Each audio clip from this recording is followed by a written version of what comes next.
audience score plummets for Obi-Wan Kenobi after third episode debut. This didn't surprise me at all. I actually thought it would have happened sooner. And we have to be open and honest here.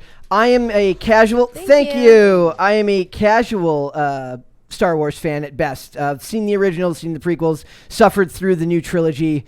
At best, I could say that, I feel bad for the people that love it, but have never considered myself a huge Star Wars fan. Mary had never actually seen anything Star Wars in her life before seeing this. Dane, what about you? Thank you. What an angel. Yeah, I have seen Star Wars, yeah. But any particular affinity for it? If you had to choose between Star Wars and Star Trek, which one do you pick? I'd pick watching grass grow.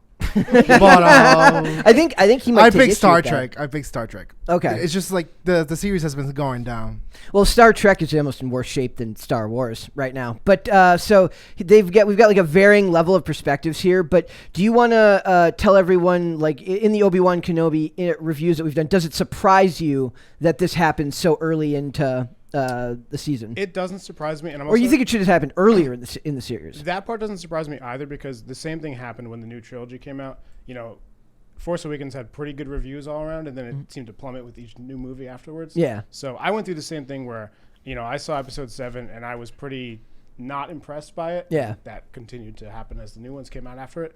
So Rogue One we've was seen cool. this trend before. I think people try to give credit to, the first two episodes maybe weren't that strong, but let's give them time to see where it goes. Rogue One didn't bother me. Right, that was a cool one. Rogue One didn't bother, but it's because it had so little in the way of connection to the main trilogy. I mean, it did, but it's and then Force Awakens was just such a generic ripoff of New Hope that it went that way. So it says audience scores plummet for Obi-Wan Kenobi. Excuse me, guys. Obi-Wan Kenobi show in Episode 3 debut.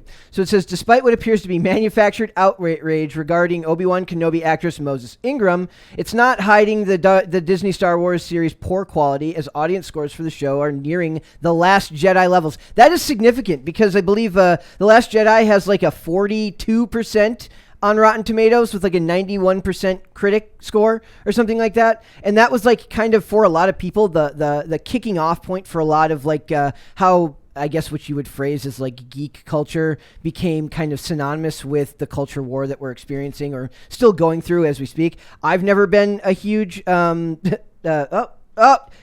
thing got mixed up. Thank you. Thank you. Hold on, guys. Lydia. Lydia's looking different lately. This is because we switched up and added people at the last minute. So we're gonna have to do it this way. There's not even gonna be able to wait. Does somebody want to, Mary, do you want to talk for a minute here? I'm going to try and fix this on the fly. Sure. I wanted to ask what Andrew thought of Rogue One. I think it's a little bit boring and forgettable. It's kind of safe, right? There's nothing really wrong with it. But what I've asked people about it is name me one new character from that movie. And I'll open this up to you guys. Because you can't. That's fair. Have you seen Rogue One? I'm not a fan. So I saw Rogue One, and I can't do the exercise for you. No one can do it. I couldn't do it either. For me, my biggest thing that really gets me against brands is condescending pandering. And that first movie of the new trilogy was incredible with it. It was wild. I don't know. It just felt like Fast and Furious type fan fiction and pleasing the crowd. Well, there's nothing wrong with the Fast and the Furious. Let's be safe here. Let's be real here for a moment. All I'm saying is I'm alone in that. I know. Comment. This is a very historic and famous lore. People love it because of the special effects and how it revolutionized film. And now it's just a template to insert whatever the values are for the day. I don't know. It's kind of embarrassing that a franchise like that let itself go. But I mean, hey, it's Disney, right? So in Episode 3, is there anything in particular that comments good? We're gonna get back to super chats here in a little bit. We're not gonna interrupt right now. Okay. But is there anything in particular that you think really caused that problem for that episode that made Episode 3 worse? I think people were really looking forward to this meeting between Obi-Wan and Darth Vader, because they kind of hyped this up in the trailers, and in the second episode of the show, you see a brief shot of Darth Vader. And I don't think it delivered. I don't think it delivered at all. No, it seemed like they tried to do it with the music. They tried to do it with like in episode 3 with like him with the slow pace walking and I guess what was that, forced choking, and like all and it's supposed to make him seem more dangerous, but it just doesn't live up to the way it did in the earlier films. I also do want to address what they're talking about, the manufactured outrage with Moses Ingram, because the first thing that came to my mind when I actually sat and thought with it, I said, what about Carl Weathers? What about Billy D. Williams, like Lando? Like, people never had a problem before. They don't have a problem now. They just don't like that character. And the comments she got were not something you should, leave a comment to somebody saying. But I also just think it's weird to reach out and, send a message to a celebrity anyways. I think that's weird. So do you think this is one of those things where that's actually manufactured, or do you think that those are real comments and that they just ended up playing it up? I'm sure it's real. I'm sure it's a bit. Thank bold. you. Like, there definitely are those people who do that, and you should not say stupid things like that. No, you shouldn't. But I think they like to use it as a way to cover up for the fact that her acting is not that great in the show. Not to say anything of her other work, but I mean, listen. I think it's the writing, and I think it's the direction from Deborah Chow, who's the director of the show. I think if they had asked her to act with a little bit more intensity, or choose between either being kind of somber, and it's not somber. It's like she has very soft eyes, and I was like, if you're going to kind of play silent, like she doesn't speak a ton, but when she does, like when she gives orders to the other members of the Inquisitors, like that was weird to me that they even listened to her. Yeah. Like, so it didn't really fall in. The character seems very confused. She's supposed to have some kind of resolve in her voice and her movements that I found lacking. And, like you didn't hear it in the voice. Yeah, and then the scenes with Darth Vader, it was trying so hard to make him look menacing, and it just was laughable to me. Was cool there was to hear. No suspense or fear in those scenes. Was cool to hear James Earl Jones' voice, though. Absolutely, that part was awesome. That was well done. Yeah. So how do you fix this series? Oh wow! I think we need a lot of time. I don't know. Go for okay. I think is there fixing it? If you could pick two, okay, let's rephrase that. So if we're going to talk about just this series, so we're 3 episodes in, they've got 3 episodes to go, which means they have limited time. With that, set with that's 40, 80, that's like 120 minutes of actual screen footage. If we talk about 40 minutes an episode, maybe they go up to 50. So we've got like about 2.5 hours, right? How do you, if you could pick 2 or 3 things that they absolutely need more than anything to fix it, what would they be? So people are not going to like this. I don't think Obi-Wan and Darth Vader should fight again. I don't think they should have fought in the first place. I agree. I think what needs to happen is Obi-Wan needs to realize that he is not capable anymore of handling this fight, and that's what drives him to train Luke. And do you which think he already sort of knows is going to be the case, but I want to see that develop and play out. Do you think that would be a pretty common belief amongst the people? Like I said, if the series keeps plummeting and the audience score keeps getting lower and lower, I think a lot of it has more to do with the bait and switch with Leia and Luke. That it seems to be focused more on Obi-Wan and Leia than it is Obi-Wan and Luke. I think that plays a large role in it. But do you think that those, what else besides them not meeting do you think that they would have to do? No, I think you're right with that point as well, and maybe we'll see that in the latter 3 episodes. Like it could become more of Luke in Sure, episode 4 through 6. So I'll hold off on that for now. But so what else? I think that's about it. I mean, so your main thing is if they want to fix it is to just not involve him and Vader anymore. I think so. From what I understand, just based on what you said, they're doing a lot of things that aren't outright contradictory, but still muddle the original story and give it less meaning. Right. And also it's just cheap that they're throwing in exactly what they think people want to see, which is Obi-Wan and Darth Vader. Right. Well, not giving you Obi-Wan and Luke. Correct. That makes no sense to me. Which is very strange. In 3 episodes, we've seen nothing of Luke. Why is it just because they don't think they could get the actor at that age, or do you think that it was because the actual continuity won't line up the way they want it to? Well, you're going to run into the same problems where, Leia wasn't really supposed to have met Obi-Wan, but they've kind of gone around that a little bit. There's more wiggle room there. But it's the same case with Luke, where he knows that Ben exists and knows a little bit about him, but hasn't really met him in any real capacity. Yeah. Sorry to interrupt. No, you're good. What has this show added to the lore that was worthwhile? In my mind, not a whole lot. I think it's meant to give more context to letting people see Obi-Wan's struggle with his failure with Anakin, letting us see a little bit of the backstory of Leia and her upbringing. But as far as because we know the outcome of this, right? Yeah. We watched Right. Star Wars: A New Hope, Yep. so there's not a whole lot that's going to be added in that department. I think the biggest failure of this show is pacing. Beyond, as somebody who's not, super attached to the lore, the pacing of the show is just so plodding that I can't find myself excited about it. By the time we got to Vader at the end of last episode, I was already checked out mentally. So I think that it's more an issue with, which is interesting because Deborah Chow did some good work on The Mandalorian. So I'm actually kind of in. Yeah, did The Mandalorian get a lot right that this show is getting wrong? I don't. I remember the it had pacing a is far a- more is a lot popular better. reception. Yeah, I think the pacing is a lot better. I think the fact that they took it a little bit away from the mainline Star Wars and that there's connections to characters we know about and stories we know about, but it's not the focus, so they can tell their own story. Also, there's less connection to famous characters, so people don't feel as much. Like, I think a lot of the disdain people have is just that they feel it's messing with the actual source material, whereas in The Mandalorian, it's there, but it's still a new character, right? Yeah. And then the other one, it was interesting. It was higher amongst women than men. Rated an 8.6 among women. I don't know if they meant episode 3 or they mean the series in general. So men ranked it roughly a 7.8. And even that seems high to me. And I'm trying to be charitable to the show because it's like I'm giving it a chance. Like, I didn't watch Book of Boba Fett. I didn't care about Book of Boba Fett. I've seen The Mandalorian. I didn't see... I haven't watched Clone Wars. I saw Rebels... however long time ago and remember almost nothing of it. It's like one of those things where I feel like I should care about it, but I don't. I don't know if that's just a matter of taste. There's so much Star Wars content now. It's like they're just pumping out show after show, and it's also even for me, interesting. it's hard to keep up. It's also interesting that they're moving away from movies and focused far more on television. Well, so that's the point. We didn't talk about this in the reviews actually, but this Obi-Wan Kenobi series was originally meant to be a film, in the same way that they did the Rogue One and Solo. Yeah. But because of how badly Solo bombed, I think that's what caused them to change these. They had plans for the Kenobi movie. I think there was Boba Fett was originally going to be a movie, and so now we have these more dragged out shows instead, which maybe wasn't the right decision. Yeah. I think that's what's happening to the series. It's just too much content. They're getting flooded with it. I remember, like, as the first Star Wars movie outside of like Episode 4 that I saw were the remakes or whatever, Jar Jar Binks. And I was 9, and you had to wait like 4 years in between the films or something.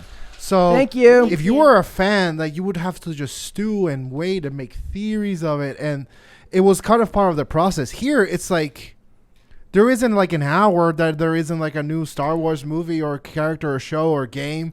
It's like it's too much of a good thing. Oversaturation is absolutely a problem right now in these industries. Not just for like us, the people who actually enjoy the stuff, but for the people making it. You're no longer doing it because you're inspired. You're doing it because it's like you're literally checking off a list of stuff that has to get done because your gazillion-dollar studio said so, which doesn't lend itself to the more creative endeavors. And that is the problem with mass appeal.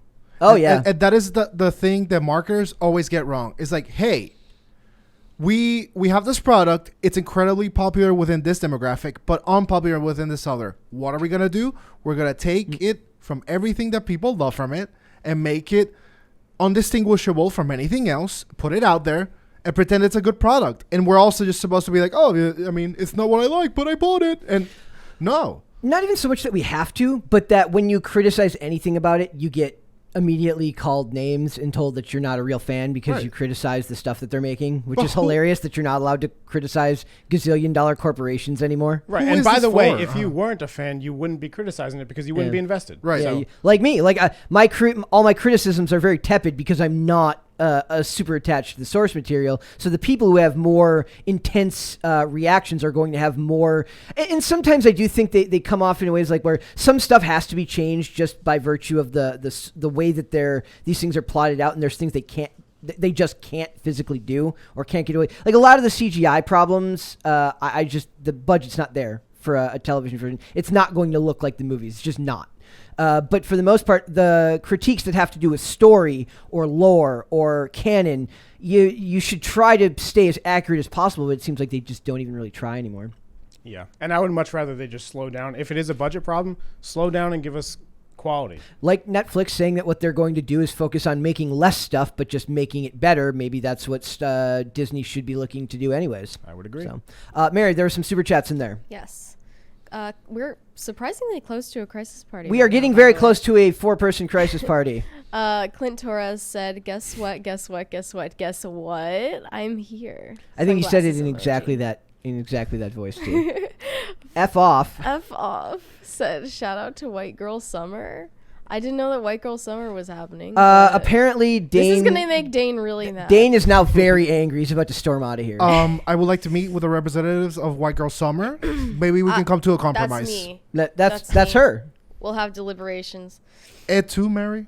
They will talk about it later. F off also said, "Turn up Lydia's microphone." I had to turn the names off because I don't have an Andrew in this scene for OBS. So we are off to a fantastic start here today, guys. Clint Torres also said, I always confuse Lydia for Matt Walsh at first sight." There it is. Caper2X said, "Orange juice for the Shield Maiden. Get well, MM." Do you like? Was Shield Maiden the one you liked, or was Shield Maiden? I don't know if I like that, but Does it make you think of like your character in a Dungeons and Dragons something quest? like that? Perfect. I don't know. Perfect. But, thanks for the sentiment. Waffles Sensei said Obi-Wan did not give an ish about Leia in the canon. Why would he not have told Luke about his sister if he cared so much? These people are purposefully obtuse and subversive. I hate these people and what they do. Okay. Subversive is the Whoa. name of the Amen. game. They Amen. they love the idea of subverting expectations because I just see it as artistic vanity. They want to put their own stamp on something that they had no part in building. Star Wars being the juggernaut that it is not because of them. It's because of George Lucas and the people that helped him. And arguably, I'd say have you ever heard the people say the reason why the prequel trilogy is because was so disliked at first is because nobody told George no. You need those people to tell the guy in charge no sometimes, so he knows when to rein it in. It's those people that that helped him build the original trilogy and build it into what it is that built it up to be such an incredible thing. But now the people Thank you. I think it's Is good. that a crisis party? It will be very soon. It will be very soon. So it's those people built it up, but then these people come in at the last minute and make it about them and making it about artistic and vanity, allowing them to change it for the sake of changing it, which is not what anybody wants. They think they know better than you. Right. That's a problem. And there was one more Yes. above Waffles. Martha said, "I feel like American entertainment is on life support. Nothing is exciting anymore. What are your thoughts that anime is surpassing the industry and why?" No way. It's basically anime is surpassing American entertainment. Why do you think that's happening? I don't really know if that is happening. but If you look at their sales numbers It for is- anime and manga, it absolutely is definitely increasing but in popularity. and it's that appeal, and I think they will eventually start ruining that. They will attempt to start trying to ruin how that. would that even be here. possible? It's so surface level. They will find a way to ruin it because that's what Hollywood does. Thankfully, I don't like anime, so I'm not invested in that. Never been my biggest. I can watch. But my friend is really into anime, and she says that she watches it because it doesn't have messaging like that. Exactly. But that's because of where it's being made out of, right? It's because Japan does not deal with the same social issue, or is not struggling with the same social issues as a culture as we are here. And when they tell that, and when Japan gets told that they're doing something wrong, they just tell you to F off and do it anyways, which is what we should be learning to do here. Like every genre, there's some gems and there's some turds. And Give me an example of each. okay, so Turds is pretty much 90% of the catalog. So I don't know how to name them by name, but really good ones like Full Metal Alchemist is a really good one. I personally like Death Note as well, and I think for mass appeal, those two really were really good for me. The reason I'll give you a reason specifically why I like those, specifically Full Metal Alchemist. I think it had in film, movie, books, it had one of the most noble pursuits that I've ever heard from any protagonist. Not to give too many spoilers away, but it's like a band of alchemist soldiers, and essentially the objective of the group of good guys is to court-martial themselves for crimes against humanity, for essentially a genocide war that they got fooled into. So the whole show is about doing a political coup against an evil dictator in order to get get justice for the crimes they committed. Oh, There it is. delayed reaction. Yeah, Thank you. Brotherhood, bust a cap. Yep. there it is. At least my gun's working again today. It wasn't Yeah. working yesterday. Keep So- going. So that honestly, like, there's not really noble people like that in real life that I think that would take that kind of a move. So it's kind of incredible to see, I guess, that moral code somewhere. Thank you. You're welcome. But so that's a good example. And You're out. Oh no. Death Note is about like an interesting moral conundrum about like it's a kid that he gets the power, like he can write anyone's name down in a journal and write explicitly how they want them to. And if they don't write any details, like they die of a heart attack. So originally he uses it to murder criminals essentially. Mm-hmm. And it's the conundrum of, yeah, sure, you're murdering criminals, but Yeah. are you a good guy? And like he kind of loses his mind with it. So that's an example of a good one. Those are two, like, I think they're really solid ones. All right. There's a couple more there. Yes, Clint Torres made it rain with Yes. thunderstorm emojis. He did, and we had a crisis party already. Everyone got And- to experience one today. Caper2X said, "Shield Maiden because you stand your ground."